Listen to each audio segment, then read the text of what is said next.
Next Pats podcast is presented by FanDuel Sportsbook. Make every moment more.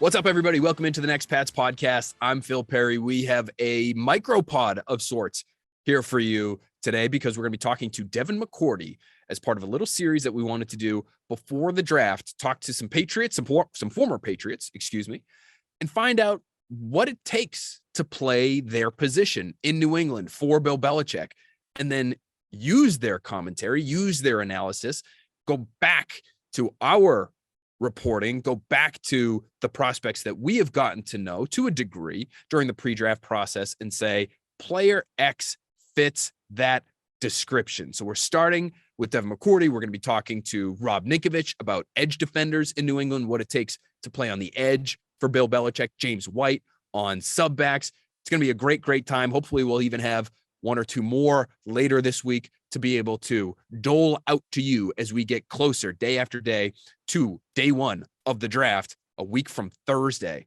So let's start with McCourty, who was a great get for us because, of course, he can talk about a couple different positions in the secondary for the Patriots. We're going to be talking to him about the free safety spot, and specifically the free safety spot as he knew it, as he embodied it here in New England. A lot of single high coverages here for the Patriots, not a ton of too high stuff, although they will do some of that as well. But we're going to be talking specifically about what it would take for Bill Belichick to invest in a player to play that Devin McCourty style role. They've got a lot of Duggars and Pepperses and Phillipses already on the roster.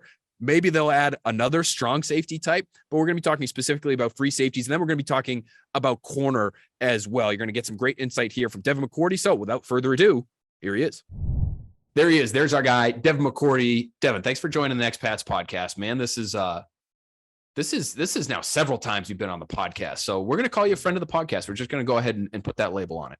I'm still waiting for my check. So I guess it's lost in the mail somewhere, That's funny. That's really not under my purview. So we're going to say that's up to the Skull Crusher, John Henry. We're going to get him on and you guys can maybe figure that out later. So we'll just push right past that. We'll push right past that right now.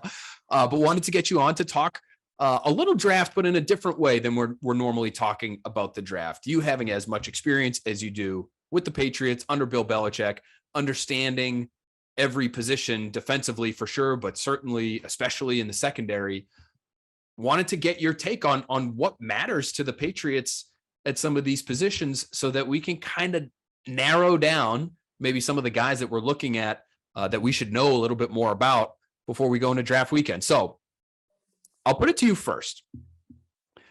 You spent the vast majority of your career at safety. So we'll ask about safeties first. What to you are maybe the two or three most vital traits to be able to play safety for the New England Patriots? Yeah, we used to always talk about in the room a couple of years ago, we used to always say no big plays, tackling, and communication were like our three things going into every game that we used to talk about from the safety position. Like we have to do that well just to have a chance. So I think, and it's not always easy to see the correlation when you watch a lot of college film of how guys will translate into the NFL. Like some of these safeties are kind of safety/slot corners, which, if I'm going to put a guy in a deep part of the field, it's very hard to see, how well they're going to be able to do. I think even as you watch Kyle Hamilton, who's in Baltimore now, his last year in Notre Dame, everybody spoke a lot about his range and what he's going to do. And then when he got to the NFL, it was more like, all right, we're going to bring this guy down, put him in the box. And, so it's just very interesting when you hear people talk about a guy in college and how he'll translate to the NFL. But I think for the Patriots, those roles could be different. Like if you're talking about finding a guy that's going to be a center fielder, kind of like what I was mostly in my career, you need a guy that can tackle well in the open field. You're going to be in tough situations. Not a must, but you would like a guy that can run a little bit and have, I would say, above average speed for a safety, a guy who can really, go sideline to sideline.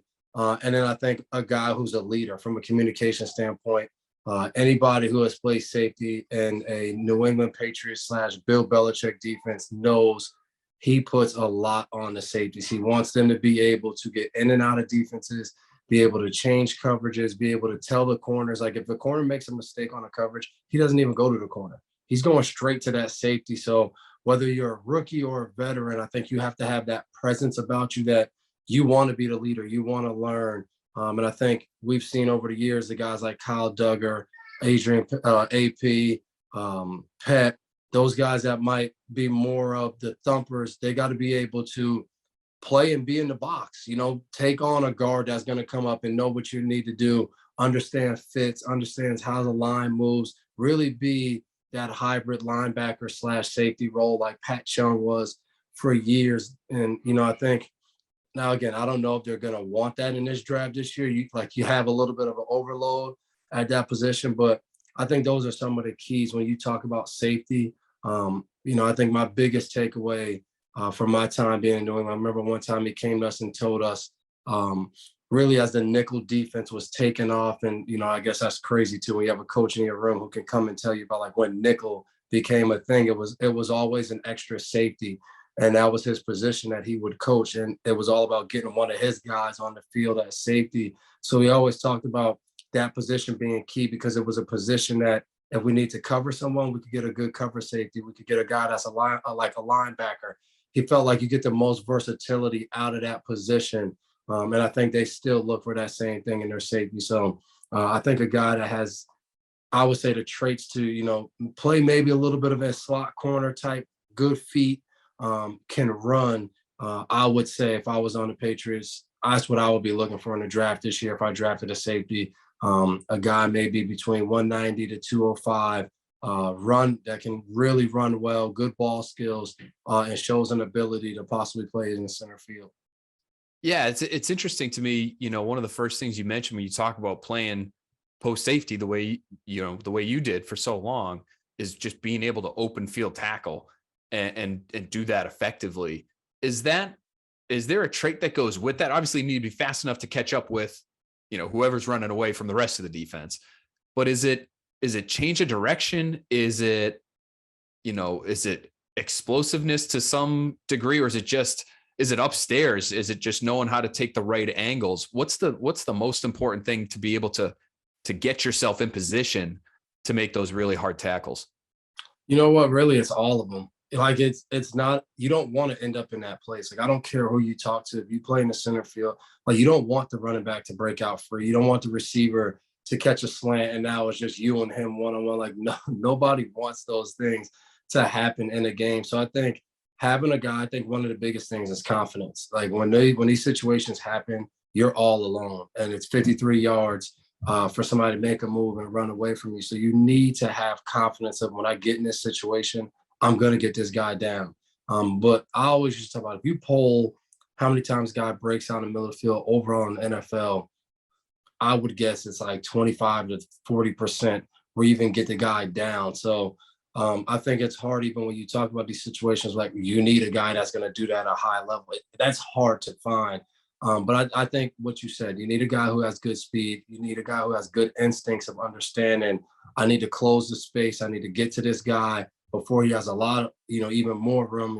Usually you're starting with like 15 yards, but if you wait, now that guy's building speed, you're not. So I think as you watch film of these guys in college for coaches, seeing, the times these guys are in the open field, maybe it's not directly in the middle, but it's a guy that broke out and he's coming at a different angle, and just watching how he tackles, how he approaches it. Does he turn guys down when there's a chance to come up and tackle a guy in a tough situation? I think those are the things you want to break down, and you could kind of get a demeanor of the guy's playing style and how willing of a tackler he is. Is the willingness the most important thing there? Because I think there are a couple guys, just from talking to a few people, leading up to the draft and asking some different questions about different players. It does sound like there are some safeties this year that have some of the physical traits that, you might be looking for, right? Like running the 4-4s. And just by the way, just for our listeners, I should point this out. When Devin McCourty's with us and he says, you need a little bit of everything to play safety, he would know, because our guy ran a 4.38 40, which was 92nd percentile among all people at the combine, all safeties or DBs, I guess, at the combine in the last 20 years. He had a broad jump of, 10 feet, 6 inches, which is 78th percentile, and short shuttle of almost 4 seconds flat, 4.07. So Like you had to change the direction, the explosiveness and the speed. So it's kind of rare, that not everybody can do all those things. But there are a couple guys who have some of those physical traits, but are the words that have been used in the conversations that I've had have been out of control. There are some guys who are just a little over aggressive almost, which you don't want. But can you maybe coach that out of guys? Have you seen guys that maybe had that tackling sort of style and kind of reined it in at some point? Yeah, I would say from a coaching standpoint, and again, I've never coached, so take this however you want. I would probably rather have that. I'd rather a guy be a little too aggressive, and I can now show him on film, all right, like you see this play, what if we just read this back hip of this guy and we slow down a little bit and we break down and then we go shoot our gun. And, I hate using that reference, but that's what we say a lot in football, of just now going and, trying to get a guy on the ground. And I think a lot of it has to do how many times is that guy tackling the guy what we call in a phone booth, where that guy doesn't have much room to go. So he's just, I'm going to go fire like a missile and take my shot.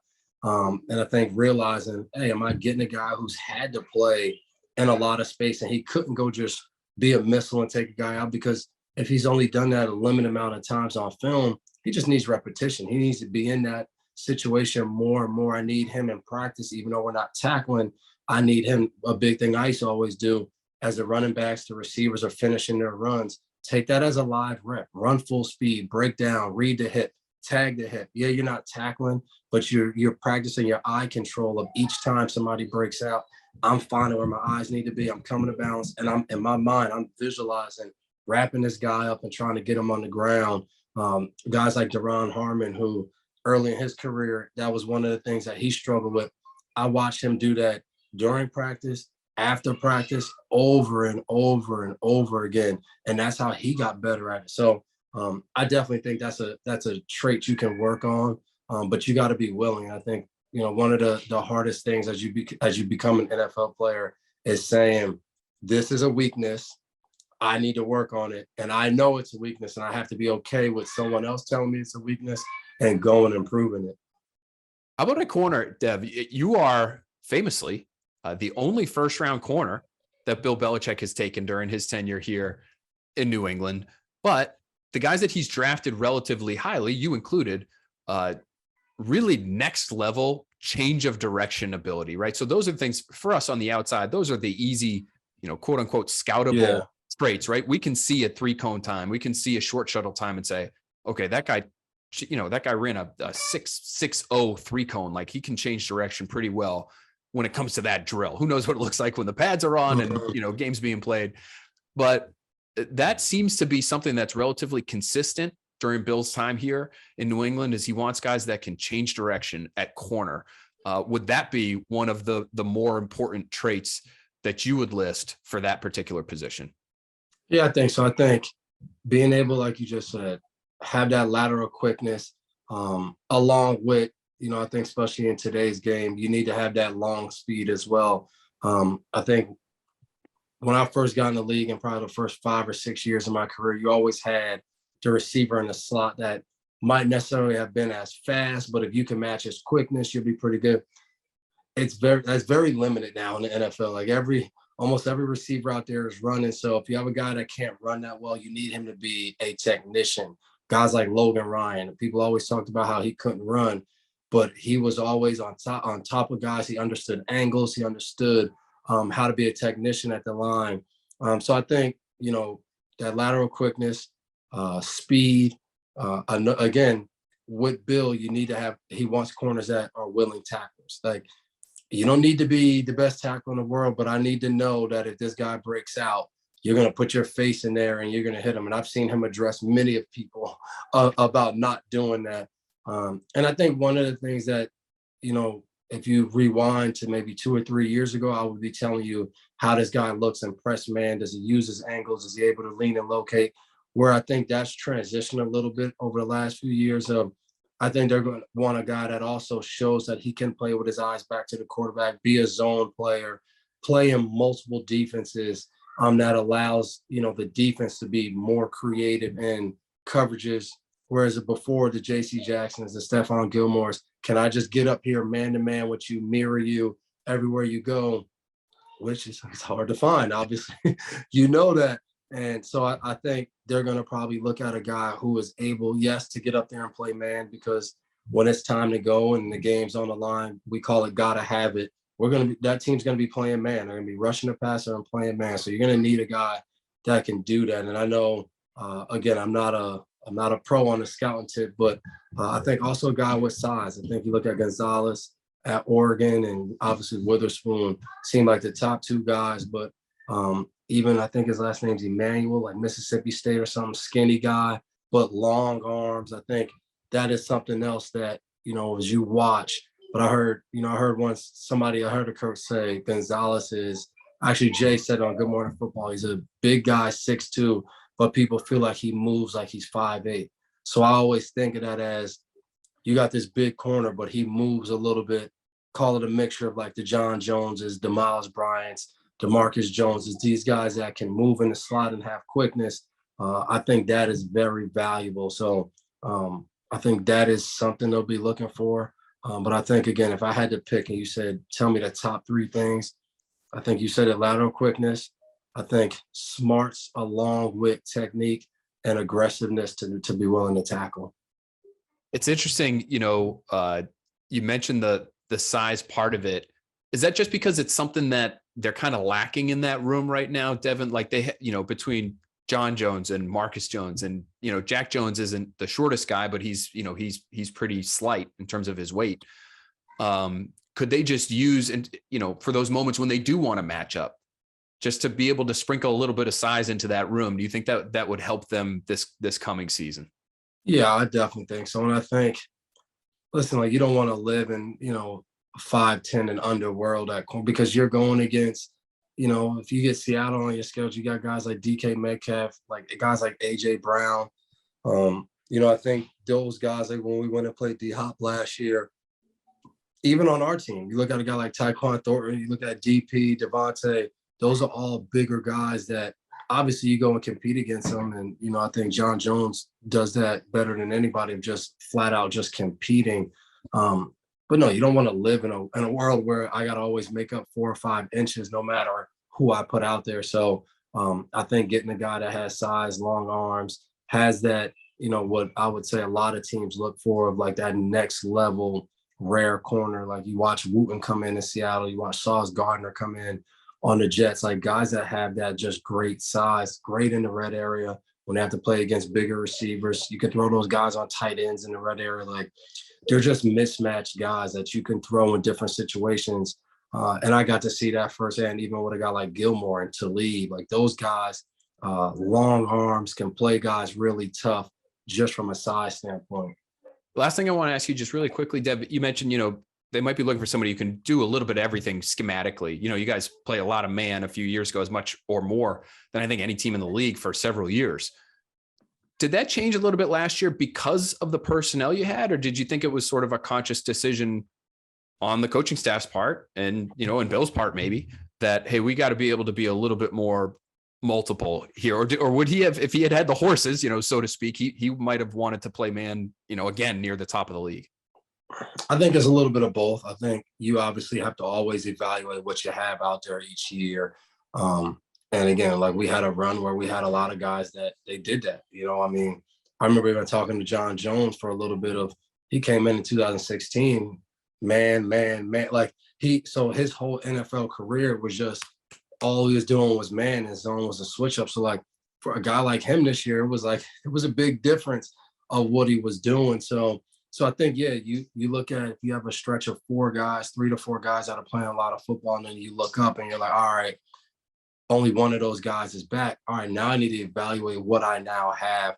And I think that was a little bit of, all right, we have guys that are smart. They understand defense, guys like Jay Mills, they're veterans. Let's not just stand up here and man and make it easy. Let's be multiple. Let's be able to now make it harder on the quarterbacks of different things, along with personnel. Like you lose JC and Steph. I don't think you want to just go out there and live in man-to-man all game. And I think, honestly, it allowed us to be a little bit better at creating turnovers too, because everybody's back wasn't to the ball each time the ball's in the air. People were able to see. And I think the biggest part is pass rush. And I think that's what we had when you look at Dietrich, you look at Uche, obviously look at Judon, with the way those guys were able to rush, yeah, you're going to always mix man in, but you don't want to stay in man 95% of the time. And these guys are making guys throw the ball in 3 seconds. You can have your eyes back and not break on the ball. So I definitely think it was a little bit of both, of understanding your personnel and then also understanding how do we get better as the league starts to evolve and you see less and less teams living in that true man-to-man. So I think that's what it was a mixture of. That's fascinating. That understanding your personnel on both ends of it, right? The back end, but the front end too. And Yep. you know how to maximize those studs that you have up front. That's great insight, which we always get from you, Devin. Thanks so much for being with us here, man. I could talk to you about this stuff all day, but you get kids at the house. You got a weekend ahead of you here, man. Well, you got the newborn, so that's why you're hiding out. You're like, this is good. Now you go take a nap.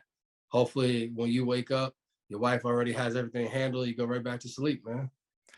You've got it all figured out, and I appreciate you now telling the entire podcast world exactly how it works. So now I'm sure I would just get roasted by 95% of our listening audience that aren't yet in our shoes. Where we've got young kids. You trying to make it work however you can, right? It's like being a football player, Phil. One day they love you, one day they hate you. Embrace it all, man. Right, and my response to that would be, it is what it is. There we go. Yeah. We'll get you that 32 jersey this year. Maybe you could go play free safety. Yeah, I've got the talking points down. I think that's about all I could do.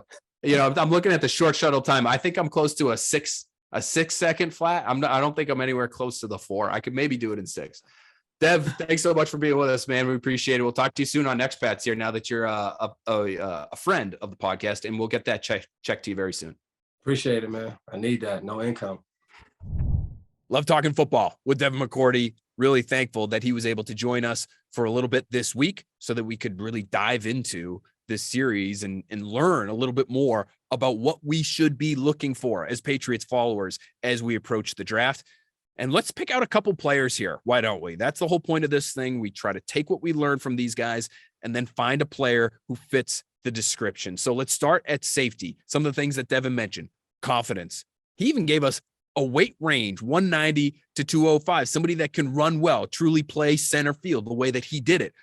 Sometimes hard to find that at the college level because there are so many split safety coverages. You have a lot of guys, as he mentioned, that are playing the slot / safety. But if you can find somebody in that range that can be a real athlete, get sideline to sideline, that's what the Patriots would probably be looking for, in Devin's opinion. Ball skills, communication, and of course, being able to tackle in the open field. So who fits that description? Well, we're going to turn to another friend of the podcast, Dane Brugler, because he just came out with The Beast annually, the best draft guide there is on the internet. If you haven't already subscribed to The Athletic and found Dane's work, which is incredible, over 300 pages of analysis here on this year's prospects, everybody from quarterbacks all the way down to specialists, kickers, punters. He's ranking them as well. And his rankings are great. There's no question, but it's all the background info. It's all the testing data, the strengths, weaknesses, and summary sections, which I find so useful. And then even pegs a grade projection or a round projection, i.e. a grade on each player. It's unbelievable. We're going to use his work to try to help us find a match for what we've been told. So Devin McCourty laying out all those characteristics for us. Which player in this year's draft to me best embodies those characteristics? It's Quan Martin. Jartavius Martin out of Illinois, 5'11", 194 pounds. So he falls in that weight range and he can run 4.4, 640, but he also had an incredible 10-yard split. This guy is explosive. The 10-yard split was 1.44. That is blazing. 44-inch vertical, 11.1 broad jump. When you're talking about the 10-yard split, that's the 96th percentile among corners. He's listed as a corner on Mock Draftable. Let's hit a button here and let's see where he's at for defensive backs in general. The 10-yard split, let's bump that up to 97th percentile. Really explosive. 99th percentile with the 44-inch vertical. Ridiculous. 133-inch broad jump. 96th percentile. So this guy is plenty athletic for what Devin's talking about. He will be able to get sideline to sideline. He did even play a little bit of center field for Illinois under Coach Brett Bielema. Now, this isn't something that Devin McCourty mentioned, but he was I don't know if you want to call it beneficiary of this, but he was under the umbrella of player who played for a good friend of Bill Belichick, obviously at Rutgers, Greg Schiano. Martin fits the same sort of category, playing under Bielema, who was recently a Patriots assistant under Bill Belichick, now the head coach for the Illini. So played center field there, has the speed to do it, falls in that weight range that we're talking about, plenty of ball skills. He ended up with 7 interceptions and 30 pass breakups as really a 5-year starter for Illinois. So played a ton of football. And that's where I get to the next part of this too, as to why he's a fit and why he fits what Devin McCourty's talking about, the communication part of it. Now, this is something that Bielema criticized him for a little bit when he was in college, because he loves Quan Martin's IQ. Highly intelligent is what he has called Quan Martin. But the but associated with that is, but I wish his voice would be a little bit stronger for our players, for his teammates, to be able to express what it is that he's seeing. And it sounded like both maybe on the field and off, just was looking for him to come out of his shell a little bit more. Maybe that's something he'll be able to do at the pro level. It's not something that necessarily the Patriots, unless they're asking him to start at free safety right away, which would surprise me a little bit. But unless they're asking him to do that, I don't think he needs to be a vocal leader right away. Devin McCourty wasn't a vocal leader right away. Leave that stuff to the guys that are in the room already who have the experience on defense right now. Leave that to the Jawan Bentleys of the world, the Dietrich Wises of the world, the Jonathan Joneses of the world in the secondary. Those guys can be the voices for your defense.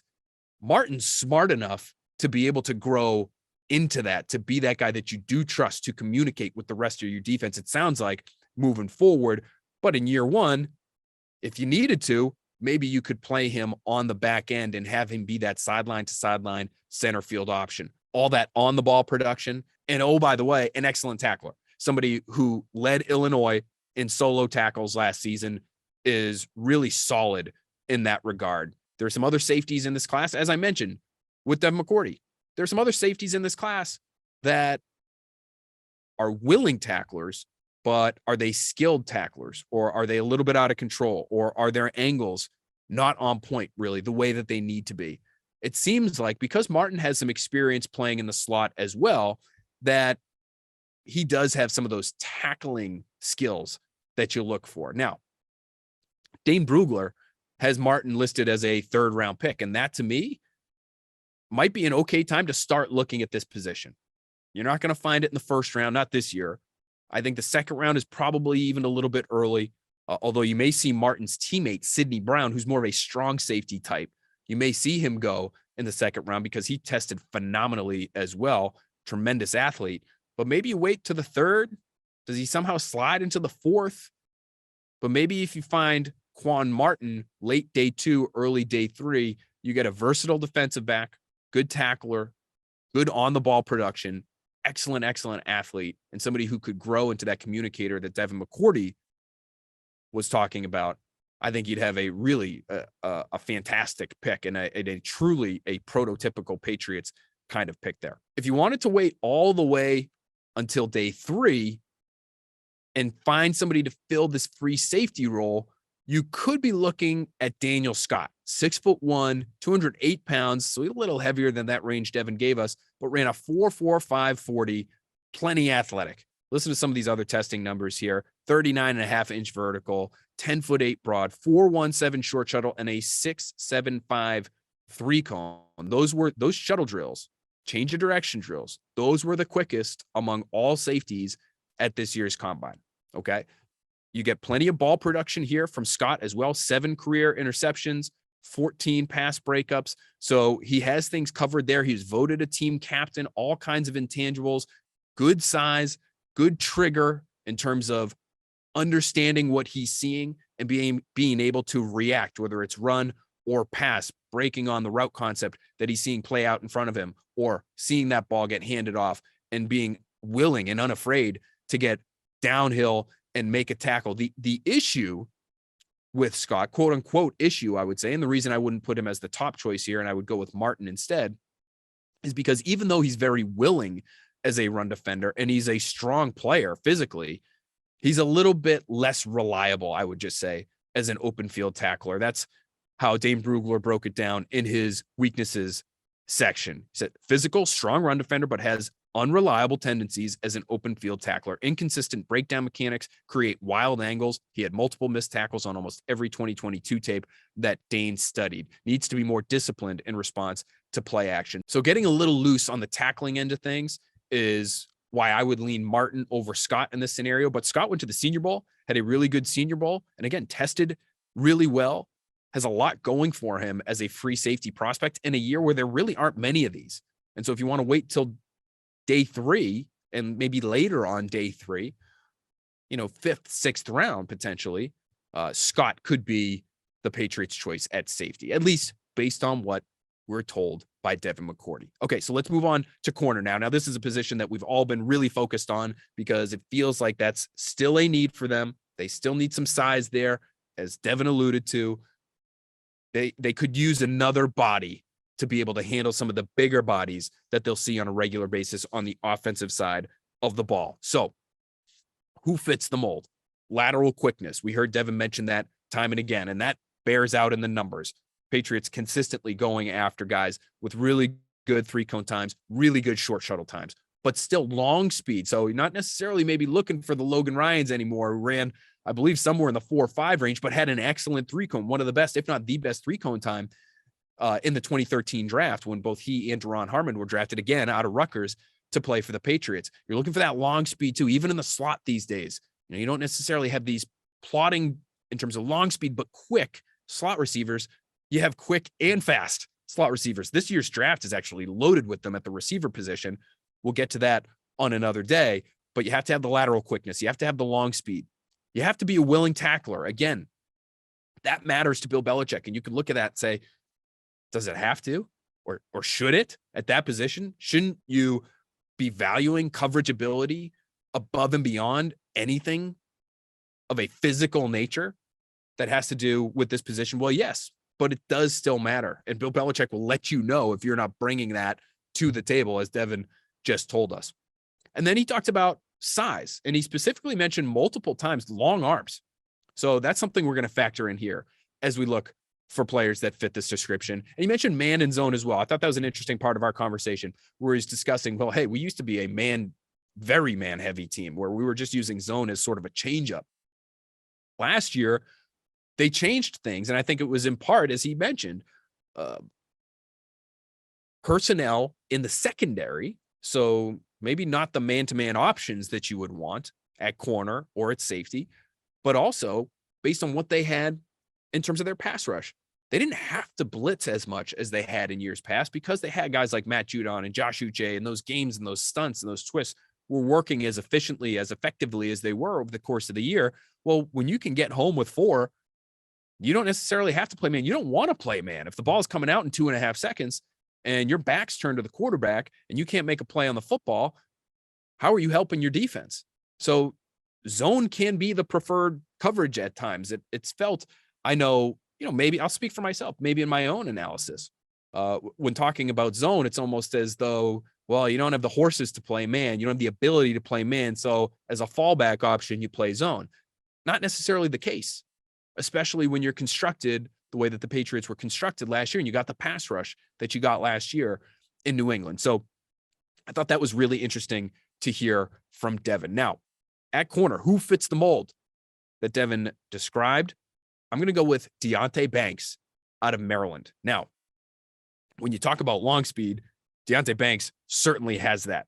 Ran in the 4.3s. When you talk about willing tackler, he certainly is a willing tackler. And we can go to the beast right now and just find just how willing a tackler he is, because it sounds as though he's one of the most physical corners in this year's draft class. I know Pro Football Focus had him as one of the most efficient tacklers in this year's draft class, really across positions.